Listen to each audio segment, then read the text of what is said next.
everybody, this is Rex, Watson's Marine, Bluff City, Tennessee. Standing here right next to this beautiful Camus boat, CX-19. Going to do a little bit today about spinnerbaits and chatterbaits.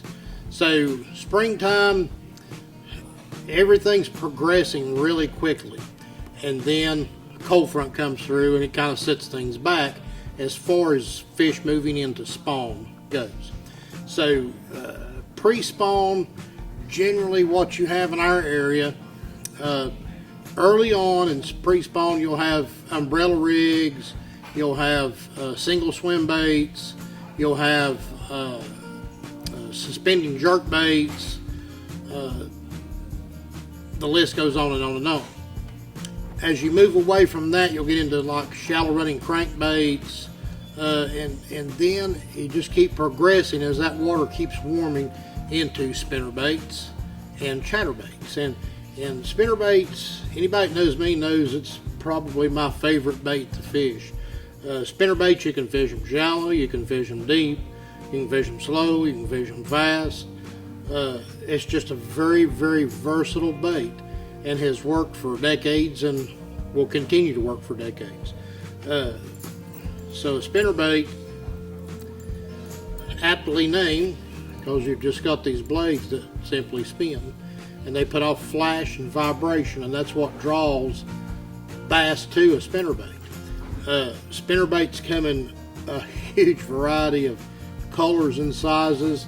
They all have their purpose. So this particular spinnerbait here is a locally made Craig France spinnerbait. It's one of my favorites. Very versatile, a top quality spinnerbait. Everything on this spinnerbait, from top, the paint job, the custom blades, everything is first class. But what we've got here, this combination, this is called a tandem spinnerbait. We'll get you a better look at it here in a moment. But this rounded blade is called a Colorado blade. And the rounded blade is what puts off vibration. The willow leaf blade puts off more flash than vibration.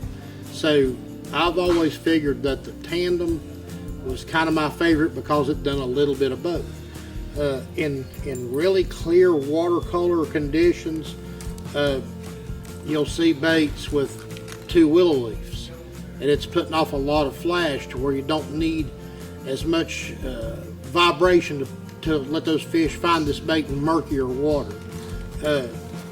In very murky water, you may even have a tandem Colorado spinnerbait. These are not hugely prevalent in our area, simply because we've got a lot of deep, clear lakes.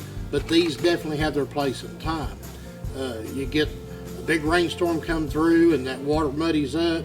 This bait puts out a ton of vibration, and man, they will bite this one when they won't touch a lot of these other ones at times. Then, with the advent of umbrella rigs and all kind of multiple looking type baits, you've got spinnerbaits that literally have 3, even 4 blades in different configurations. They have their place in time for sure, but day in, day out, clear water, stained water, that tandem spinnerbait's really hard to beat. And what I like to do on my spinnerbait, I like to run a trailer on it. The two that I use the most, it's called an icicle ringworm. It's got a chartreuse tail on it. I'll shorten this by about 3/4 of an inch. I'll thread it up on the hook, and so you've got that trailer kind of swimming along behind that hook, and you've got that little chartreuse tail wiggling around. Sometimes that really keys them in. And then the little zoom split tail trailers, great for spinnerbaits, buzz baits, and you could also use them on chatterbaits. So chatterbaits are like almost a hybrid between a spinnerbait and a jig. So this bait came along and added a whole new twist. It's made you fish it around docks, you fish it around laid down trees, and when you cast this bait out, when you wind it, it's got a real hard tight wobble to it. That's what gets them, that vibration of this bait. And it's a really, really weedless bait. There's, just like spinnerbaits, there's lots of different colors. Not so much blade configurations. You've basically got this single kind of octagon shaped blade on the chatterbaits that gives it its vibration. But if you watch any professional fishing nowadays on TV or whatever, the bladed jig is what everybody refers to this as. And if you watch enough professional fishing, you'll soon realize that most of those guys are out there making a living throwing a bladed jig. It's very, very, just like the spinnerbait. It's versatile. It's pretty weedless. It comes through brush relatively well, and just like spinnerbaits, especially more so than spinnerbaits, you want to use a trailer with this bait. Now back to our little Zoom split tail trailer. This is a good one. This works on a chatterbait. A lot of folks have gone to bigger type trailers. Big Bite has this particular one here. It's called the Kamikaze Swimming. This thing has really gone off the hook as far as a trailer for your chatterbaits go. This red and white, this fire crawl color is real popular in stained water. Strike King makes a version of a twin tail that works really good on a chatterbait. And then Kitech swim baits, there's any number of trailers that work well on these chatterbaits. But it's springtime, it's April, fish are biting. Get out there and enjoy it. Tie you on a spinnerbait or a chatterbait and get out there and start fishing these laydowns and these docks.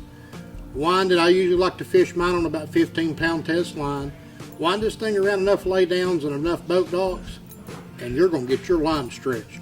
But any questions, and if you want to see any other combinations of these baits, come down, check us out, give us a shout. We'll help you get out there and get you catching some more spinnerbait fish. Thank you, and come see us.